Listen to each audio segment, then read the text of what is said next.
Hi friends, welcome back to sports dictator channel. IPL 2025లో Sunrisers Hyderabad మరొక match అయితే ఓడిపోయింది. ఓవరాల్గా 7 మ్యాచెస్లో 2 గెలిచింది. ఇంకా 7 మ్యాచెస్ ఉన్నాయి. అందులో ప్లే ఆఫ్ వెళ్ళే ఛాన్స్ ఉందా లేదా చూసే ముందైతే యాక్చువల్గా ఈ మ్యాచ్లో మీకు ఎవరు బాగా ఆడలేదు అనిపించింది, ఎందుకు ఎస్ఆర్హెచ్ ఓడిపోయింది అనిపించింది, మీ ఒపీనియన్ అయితే షేర్ చేసుకోండి, చూద్దాం. అండ్ ఒకవేళ నెక్స్ట్ మ్యాచెస్లో ఎవరిని రిప్లేస్ చేస్తే ఖచ్చితంగా బాగుంటుంది ఎస్ఆర్హెచ్కి అనేది కామెంట్ చేయండి, చూద్దాం అందరి ఒపీనియన్ ఎలా ఉందో. అండ్ సబ్స్క్రైబ్ చేసుకోండి ఐపీఎల్ అండ్ ఎస్ఆర్హెచ్ అప్డేట్ కోసం.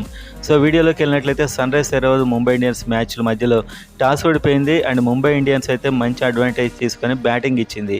స్టార్టింగ్లో బౌలింగ్కి అనుకూలించింది. అండ్ అందులో కూడా అరవీర భయంకరమైన bowlers Deepak Chahar, Trent Boult, Bumrah వీళ్ళందరూ యాక్యురేట్గా వేశారు. మొదటి 6 ఓవర్లలో మన వాళ్ళు ఎస్ఆర్హెచ్ వాళ్ళైతే అసలు బ్యాట్ ఉందా లేదా చేతిలో అనిపించింది. వాళ్ళు ఎంత కొడదామని ట్రై చేసినా కూడా అది మిడిల్ కావడం లేదు, తాకడం లేదు. సో ఆల్రెడీ ఒక 5 లైఫ్ల వరకు వచ్చేసాయి. అండ్ ట్రావిస్ హెడ్ అయితే ఒక నో బాల్ కూడా అయింది, అవుట్ అయిన దానికి.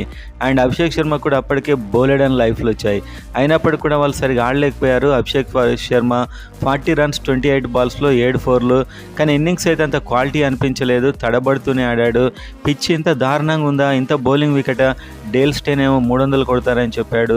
అసలే చిన్న గ్రౌండ్ అని కూడా అనిపించింది. కానీ వీళ్ళిద్దరు కూడా చాలా చాలా తడబడుతూ అయితే ఆడారు. అండ్ ట్రావిస్ హెడ్ కూడా 28 రన్స్ 29 బాల్స్లో 3 4లు.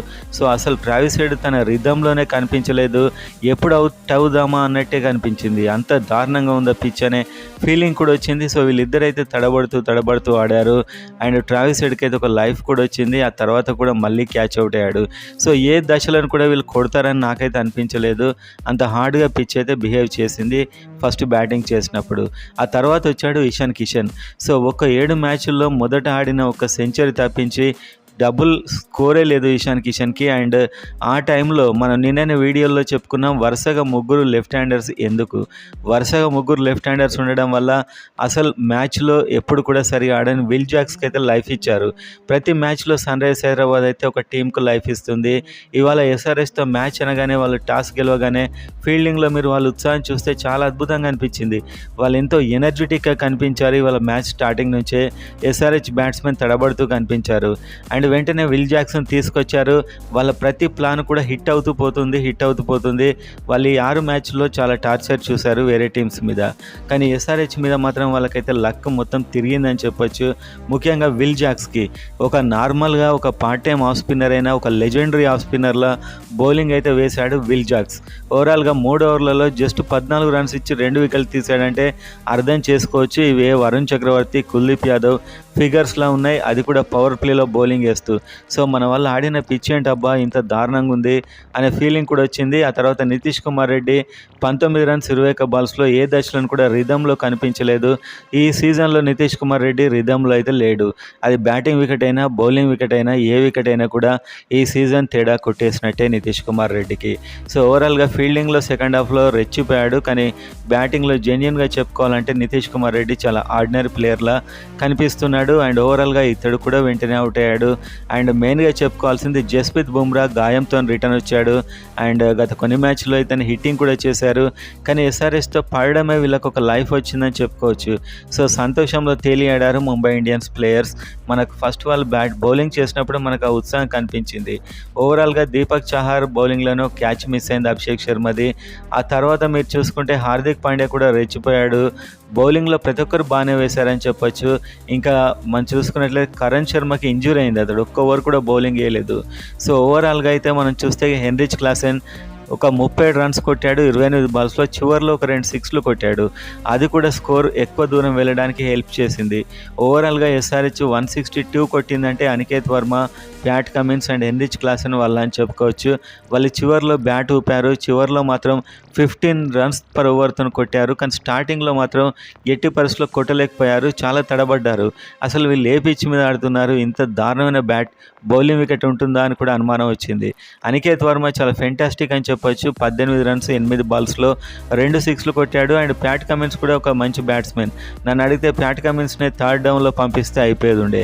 ఇషాన్ కిషన్ని అసలే అతను స్ట్రెస్లో ఉన్నాడంటే వరుసగా 3 లెఫ్ట్ హ్యాండర్స్, అది legendary off spinner Will Jacks వేస్తున్నాడు. అప్పుడే ఇతన్ని పంపించారు. అతడు కూడా కాస్త కూడా రెస్పాన్సిబిలిటీ లేకుండా ఒక 2-3 స్టెప్స్ ముందుకు వచ్చి దాన్ని హిట్టింగ్ చేయబోయాడు. సో అంత దారుణమైన హిట్టింగ్ ఎందుకో నాకు అర్థం కాలేదు. ఒకవైపు ఎప్పటి నుంచో ఆడుతున్న ట్రావిస్ హెడ్ ఉన్నాడు, ఒకటే సతమతం అవుతున్నాడు. అతనికి స్ట్రైక్ ఇచ్చినా సరిపోయేది ఉండే, కానీ అది బౌలింగ్ వికెట్, అక్కడ బౌలింగ్కు సహకరిస్తుందని మినిమం కూడా ఆలోచించకుండా అతడు ఒక 2-3 స్టెప్స్ డ్యాన్స్ చేస్తూ ముందటికి వచ్చి అక్కడైతే స్టంప్ అవుట్ కావడం జరిగింది. ఆ విధంగా విల్ జాక్స్కి అయితే ఇంకో వికెట్ ఇచ్చాడు. సో ఓవరాల్గా ఏంటంటే ఎస్ఆర్హెచ్ మీరు గమనిస్తే ప్రత్యర్థి టీం వేసిన ప్లాన్స్ అన్నిటికీ సహకరిస్తూ ఉంటారు. ఆ విధంగా ఒక లక్కీలో మాత్రం 162 స్కోర్ వెళ్ళింది. చివరిలో Aniket Varma, Heinrich Klaasen, Pat Cummins కష్టంతోనైతే స్కోర్ 162 వరకు వెళ్ళింది. సో ఇక్కడ చెప్పుకోవాల్సింది ముంబై ఇండియన్స్ బ్యాటింగ్ స్టార్ట్ అయిన తర్వాత సో వీళ్ళు ఇంత ఇబ్బంది పడ్డారు, మరి ముంబై ఇండియన్స్ బ్యాట్స్మెన్ ఎలా ఇబ్బంది పడతారు అని నేనైతే చూశాను. Mohammed Shami and Pat Cummins start చేశారు. ప్యాట్ కమిన్స్ అయితే బాగానే వేస్తున్నాడు, కానీ మహమ్మద్ షమి అయితే బౌలింగ్లో కొన్ని మంచి బాల్స్ వేశాడు స్టార్టింగ్ ఓవర్లో, ఆ తర్వాత అయితే తడబడ్డాడు. సో ఫిట్నెస్ లేదు మహమ్మద్ షమికి మెయిన్. సో ఈ కాలంలో లో స్కోర్ అని భావిస్తున్న 162ను డిఫెండ్ చేసుకునేప్పుడు మన స్ట్రైక్ బౌలర్ ఎలా బౌలింగ్ వేయాలి, 3 ఓవర్లో 28 రన్స్ ఇచ్చాడు, కానీ అప్పుడే ఇంపాక్ట్ ప్లేయర్ని తెచ్చేశారు. ఒక స్ట్రైక్ బౌలర్ని ఇంపాక్ట్ ప్లేయర్గా సబ్స్టిట్యూట్ చేయడం, అతడు ఇంజూర్ అయిందా మరి ఏమైందా అనే ప్రాపర్ ఇన్ఫర్మేషన్ నేను వీడియో మ్యాచ్ అయిన వెంటనే చేస్తున్నాను. అయినప్పటికీ కూడా మహమ్మద్ షమి 4 ఓవర్లు కంప్లీట్ చేయడానికి చాలా ఇబ్బంది పడుతున్నాడు గత కొన్ని మ్యాచ్లుగా. ఇక్కడ మీరు చూసుకుంటే రికల్టన్ కొద్ది మ్యాచ్లుగా చాలా ఇబ్బందుల్లో ఉన్న రికల్టన్ కూడా లైఫ్ ఇచ్చే ప్రయత్నం చేశారు, 31 కొట్టాడు. రోహిత్ శర్మ కూడా రిథంలోకి వచ్చాడు. సో ఒక విధంగా చెప్పాలంటే సన్ రైజర్స్ బౌలింగ్ చాలా వీక్ ఉంది. ప్యాట్ కమిన్స్ ఒక్కడు చాలా బాగా రాణించాడు. ఇషాన్ మలింగ స్టార్టింగ్లో చాలా బాగా వేయలేదు, కానీ తర్వాత స్టేజ్లో బాగానే బౌలింగ్ వేశాడు.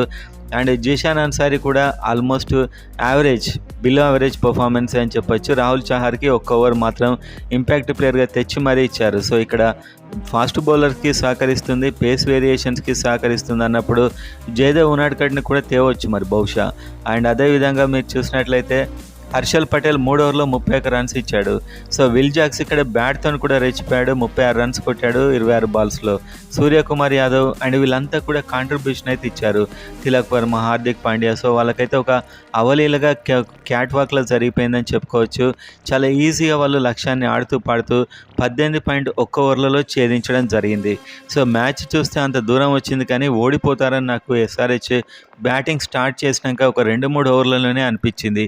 ఎందుకంటే బ్యాట్స్మెన్ అంతలా ఇబ్బంది పడుతున్నారు. అండ్ ఇక్కడ బౌలర్స్ మీరు చూసినట్లయితే బౌలర్స్లో ఎవరు కూడా అంత డెడ్లీగా అనిపించలేదు.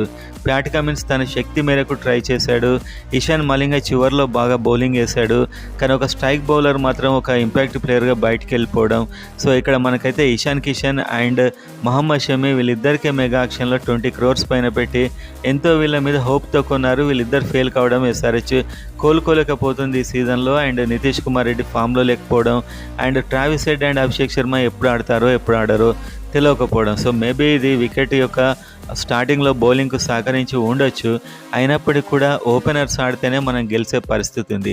అది కూడా ఒక 250 స్కోర్ కొడితేనే మన బౌలర్స్ మీరు గమనించినట్లయితే మొన్న 240 కొట్టినా కూడా చేశారు. అంతకుముందు 280 కొడితే మాత్రమే గెలిచారు. అంటే ఒకటి మనం ఫిక్స్ కావాల్సింది ఏంటంటే ఒకవేళ ఓపెనర్స్ ఆ రోజు హిట్ అయ్యి 250 స్కోర్ కొడితే మాత్రం గెలుస్తారు. సో ఇంకా 7 మ్యాచ్లు ఉన్నాయి. స్వరన్, రవిచంద్రన్ అండ్ సచిన్ బేబీ లాంటి వాళ్ళని తీసుకొని కనీసం వాళ్ళకి వచ్చే సీజన్ల కన్నా ప్రాక్టీస్కి ఉపయోగించుకుంటే బెటర్.